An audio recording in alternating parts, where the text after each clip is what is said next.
Aujourd'hui je relève le Water Blend Challenge.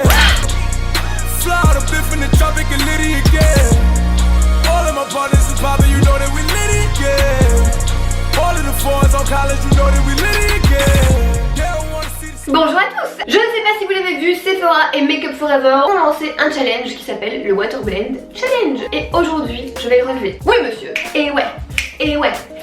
Donc sans grande surprise, comme vous l'avez compris, cette vidéo est en partenariat avec Make Up For Ever et Sephora. Je vous laisse évidemment en barre d'infos aller voir la vidéo du lancement de ce challenge. Ça fait beaucoup de fois le mot challenge dans cette petite introduction. Qu'est-ce que le Water Blend Challenge? Alors selon Wikipédia, le Water Blend Challenge est une source d'inspiration pour tous les make-up artistes. C'était évidemment pas vrai. Avouez une seconde, vous avez cru. Plus sérieusement, en quoi consiste cette vidéo? Je vais devoir appliquer le fond de teint Water Blend de chez Make Up For Ever et effectuer quelque chose que je ne fais jamais une fois que je suis maquillée. Et il stresse un peu, tu vois. Le fond de teint est là. Il serait donc waterproof. On va voir ça maintenant. Le waterproof, ça ne se vérifie pas seulement dans l'eau. Je sais pas vous, moi perso, quand je sais que je vais porter genre une robe blanche, je me maquille une fois que je suis habillée. Donc je m'habille, je mets des petits mouchoirs et puis je me maquille. Pour éviter évidemment ce qu'on connaît toutes, c'est-à-dire la trace de make-up sur la robe blanche. Ça ne me viendrait donc jamais à l'esprit de passer ma robe blanche après m'être maquillée, sauf aujourd'hui. C'est la fin d'une époque. Je vais appliquer le fond de teint et ensuite j'irai passer une robe blanche. Et on verra si le fond de teint est bel et bien waterproof. Alors de deux choses l'une, le fond de teint est waterproof, certes, mais si vous mettez par-dessus des produits comme du bronzer, du blush ou de l'highlighter qui ne sont pas waterproof, sur votre robe vous aurez des traces, non pas de fond de teint, mais bien de bronzer, de blush ou d'illuminateur non waterproof. C'est un critère à prendre en compte. Donc aujourd'hui sur le teint, je vais pas tester d'autres produits waterproof que le fond de teint, sinon ça va un peu fausser cette histoire, donc je vais n'appliquer que le fond de teint. Ça va être un peu space, on est d'accord, hein, mais c'est nécessaire au bon déroulement du challenge. Alors je vais commencer l'application, je suis entre deux teintes, donc je mélange deux teintes. C'est un des fonds de teint, si pas le fond de teint le plus naturel de chez Make Up For Ever et donc le moins couvrant. Donc si vous voulez vraiment une grosse couvrance, c'est pas lui qui va vous l'apporter, il va vous apporter une couvrance légère à moyenne. Et il vous l'apportera en couche. Je vais vous expliquer ça en l'appliquant, mais voilà, comme ça vous êtes au courant, c'est un fond de teint très léger, donc il peut être parfait pour un mec qui veut se maquiller naturellement. Ou si vous voulez une couvrance méga légère, méga naturelle et waterproof, il est là. Vu qu'il n'est pas très couvrant de base, je vais pas vous conseiller de l'appliquer à l'éponge, sinon elle va boire beaucoup trop de produits. Je vous conseille de l'appliquer au pinceau. Donc, j'ai déjà appliqué ma crème de jour. Je fais des mouvements circulaires. Oui, et petite info, sachez que le fond de teint est disponible en exclu chez Sephora.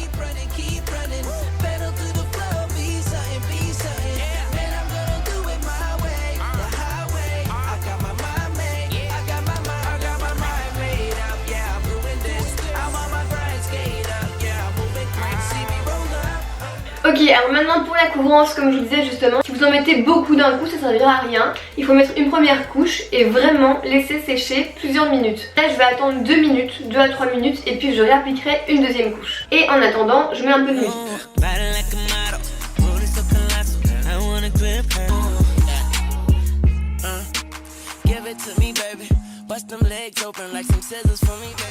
Voilà, bah c'est vite non? Maintenant je peux réappliquer une deuxième couche. Avec 2 couches, je suis bien. Vous pouvez en mettre 3 si vraiment vous voulez beaucoup plus de couvrance. Moi là j'aime bien. Alors au niveau du teint, je vais compléter par simplement un peu d'anti-cerne parce que voilà. Et je vais utiliser le full cover qui est donc waterproof. Et maintenant je poudre avec quoi? Avec ma poudre favorite de tous les temps, la HD de chez Make Up For Ever, compacte. C'est important de poudrer avec une poudre translucide, donc transparente, parce que si vous prenez une poudre beige, les traces que vous aurez, ça sera les traces de votre poudre.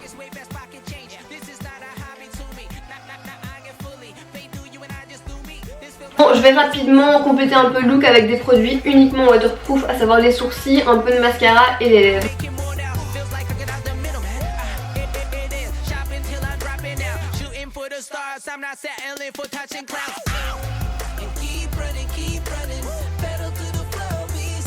Bon, voilà, mon look est terminé et c'est très bizarre, son bronzer et son blush. Allez, je vous embarque, on y va. Ça y est, on est sur la route, on va aller chercher cette robe blanche. Oui, faut-il encore la trouver? Dites-moi si vous avez la foi pour la réussite de ce challenge ou pas du tout. Dites-moi.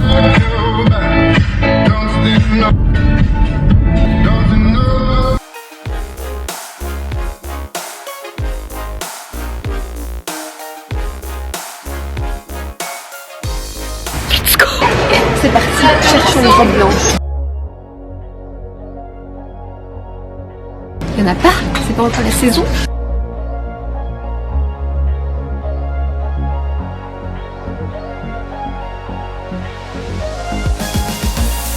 J'ai trouvé. C'est blanc cassé, mais on va dire que c'est blanc, hein. Elle coûte 29,99 €. Très utile comme information dans cette vidéo. Fallait que je tombe sur la robe la plus classique du monde, hein. Je peux pas, j'ai une robe fun. Non, non. Oui,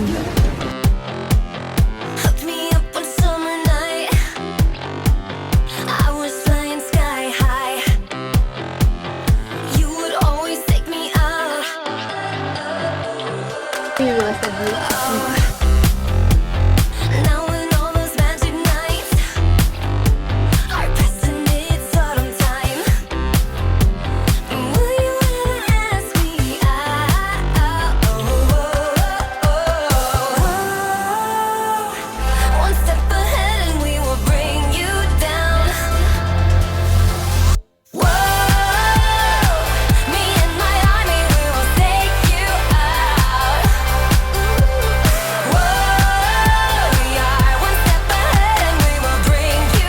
Voilà, le challenge est relevé. Mais oui! Je vous avoue que je stressais quand même un peu, hein. Après, comme je vous le dis, pour n'importe quel produit, tout peut varier en fonction de l'application, de la peau que vous avez, de la fixation. J'espère que ce petit challenge vous a plu. Moi, je me suis beaucoup amusée à le faire.